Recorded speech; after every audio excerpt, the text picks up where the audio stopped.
अभिषेक, आपके पास क्या जानकारी, क्योंकि रिएक्शन लगातार सामने आ रहे हैं। हाईकोर्ट का जो फैसला है उसको लेकर अब केशव प्रसाद मौर्य का ट्वीट भी हमने दर्शकों को बताया। उन्होंने कहा कि पिछड़ा वर्ग के हित में जो भी होगा वो सरकार करेगी, इसका संदेश वो दे रहे हैं। और विपक्षी पार्टी हमलावर हो गई इसी के साथ ही समाजवादी पार्टी सरकार पर। बिल्कुल दीपा, देखिए बहुत बड़ा वोट बैंक है जो पिछड़ा वर्ग है, ओबीसी बहुत बड़ा वोट बैंक है। इसको लेकर दोनों दलों में, जो प्रमुख दल हैं, सत्ताधारी दल और विपक्षी दल, दोनों में एक तरह से गला काट प्रतियोगिता है किसके पास ये वोट बैंक जाएगा। और आरक्षण का जो आज फैसला है कोर्ट का, बहुत साफ फैसला है। कोर्ट ने सबसे जो सरकार की तरफ से, जो राज्य सरकार की तरफ से आरक्षण किया गया था ओबीसी का, उसको रद्द कर दिया है। और दूसरा, अधिसूचना जारी करने पर जो रोक लगी थी वो रोक हटा दी है। राज्य सरकार के पाले में गेंद डाल दी है कि भैया अब तुम करो जो करना है, हमने अपना फैसला दे दिया। ये लोगों को हर रोज जरूरत पड़ने वाली लॉन्ड्री बिजनेस शुरू करके महीने का 3 लाख फायदा बनाते हैं। आपको करना है तो फ्रीडम ऐप को अभी डाउनलोड कीजिए। चुनाव करना है तो अभी करना होगा, बिना आरक्षण के करना होगा। अगर आरक्षण लागू कराना है तो फिर सर्वे कराना होगा, ट्रिपल टेस्ट कराना होगा, कमीशन का गठन करना होगा। ओबीसी आरक्षण पे अगर चुनाव करना है तो बिना कमीशन के नहीं होगा। और अगर चुनाव कराना है, आपकी प्राथमिकता चुनाव कराने की है, तो ओबीसी आरक्षण की जगह सामान्य किया जाएगा। यानी जहां जहां पर ओबीसी आरक्षण दिया गया था उसको कोर्ट ने रद्द कर दिया और कहा है कि यहां पर इस चुनाव में सामान्य तरीके से सामान्य सीट घोषित करके चुनाव कराया जाए।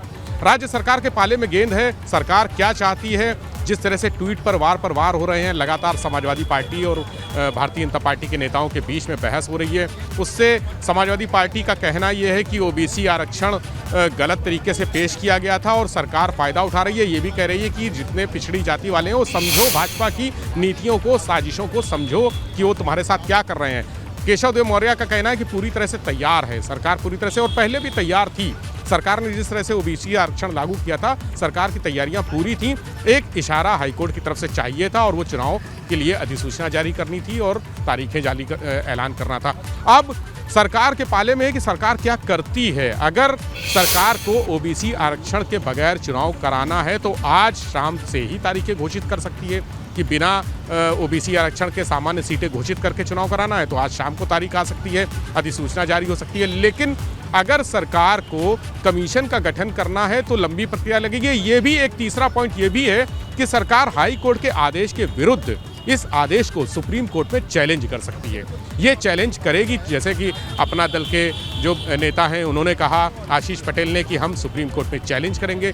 तो आज शाम को एक महत्वपूर्ण बैठक होगी भारतीय जनता पार्टी के सारे नेताओं की, जो कोर कमेटी है उसकी, मुख्यमंत्री के नेतृत्व में ये बैठक होगी और उसमें तय होगा कि अब आगे क्या निर्णय लेना है। क्या ओबीसी आरक्षण के बगैर चुनाव करा देना चाहिए? अगर ये होता है तो जनवरी तक चुनाव संपन्न हो जाएगा। नुकसान को फरवरी के पहले हफ्ते तक कोई कदम सरकार आगे बढ़ाएगी, क्योंकि बहुत बड़ा वोट बैंक जिसकी बात सामने आती है। अब आरक्षण के बगैर चुनाव होते हैं तो लॉस होगा, जाहिर सी बात है। अब क्या सरकार किस तरीके से आगे बढ़ती है इस पर भी लगातार नजर होगी। शैलेश का रुख कर लेते हैं। शैलेश, प्रबल संभावना किसकी नजर आती है? क्या होगा, जनवरी में चुनाव संभव या फिर आगे ये लंबा प्रोसेस जाने वाला है? सुप्रीम कोर्ट का रुख भी कर सकती है सरकार, क्या दिखाई दे रहा है?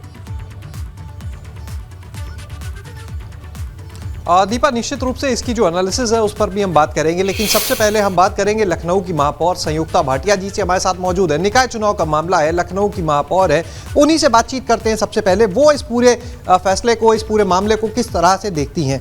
मैम, जिस तरह से कोर्ट का आज फैसला आया, कोर्ट ने अब तो सरकार के पाले में छोड़ दी है गेंद और ये कहा है कि अगर चुनाव कराना है और आरक्षण के साथ कराना है तो कमीशन का गठन करना होगा, ट्रिपल टेस्ट कराना होगा। नहीं, अगर इतना करना है, चुनाव प्राथमिकता है, तो फिर तत्काल जहां पर ओबीसी आरक्षण था सामान्य सीट मानकर उसको चुनाव को कराया जाए। कैसे आप लोग देखते हैं? बहुप्रतीक्षित फैसला था जो आज आ चुका है और उस पर कोर्ट के निर्णय के साथ साथ हमारी पार्टी जो भी निर्णय लेगी, हम पार्टी के साथ उसी के साथ चलेंगे।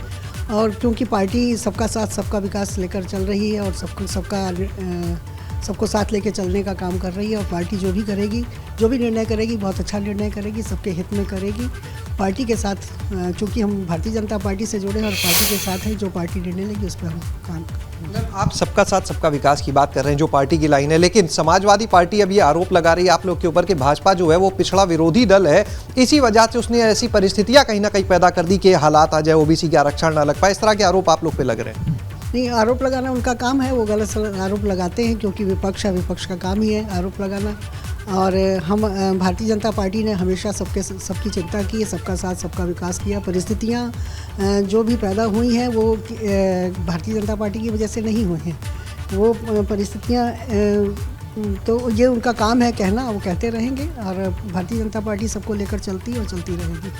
आपकी पार्टी से ही देखिए, डिप्टी सीएम है केशव प्रसाद मौर्य जी, उनका ट्वीट आप भी देख रहे थे, तो उन्होंने जिस तरह से कहा कि अब इस पूरे मामले में पहले मंथन किया जाएगा, अध्ययन किया जाएगा फैसले का, लेकिन पिछड़ों का अहित नहीं होने दिया जाएगा, अधिकारों को उनके हनन नहीं होने दिया जाएगा। और आप ही की पार्टी के आपके सहयोगी दल है जो अपना दल है, उसके आशीष पटेल जी का कहना है कि इस मामले को अब सुप्रीम कोर्ट तक लेके जाएंगे, यानी पिछड़ों को आरक्षण मिलना चाहिए।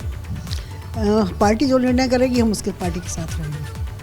पार्टी सबका साथ सबका विकास मैंने कहा लेकर चल रही है, तो हम पार्टी कहीं किसी के साथ अन्याय नहीं होने देगी और हम पार्टी के साथ क्योंकि पार्टी के कार्यकर्ता इसलिए पार्टी के साथ चलेंगे।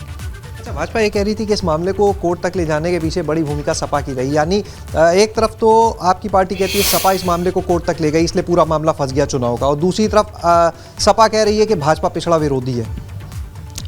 सपा हमेशा भाजपा को गलत साबित करती आई और आरोप लगाती आई, आज भी आरोप लगा रही है, तो हम लोग को आदत है आप लोग। तो यहाँ पर दीपा आप सुन रहे थे कि किस तरह से साफ तौर पर जो महापौर है उनका कहना है कि जो भी पार्टी फैसला लेगी, और निश्चित रूप से देखिए क्योंकि भाजपा के कार्यकर्ता हैं, भाजपा के पदाधिकारी हैं, भाजपा के मेयर हैं, तो निश्चित रूप से जो पार्टी का निर्णय होगा उसको मानना होगा।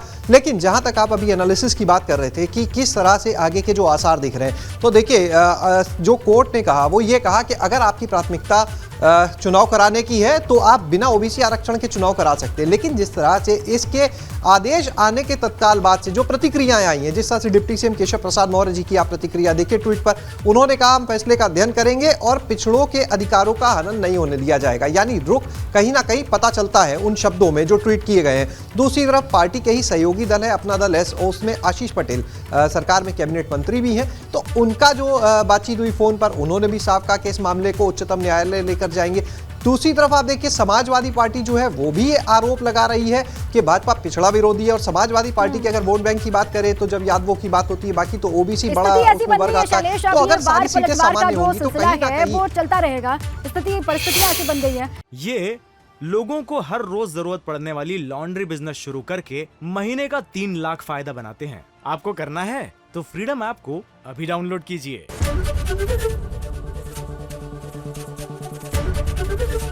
एबीपी गंगा, खबर आपकी, जुबान आपकी।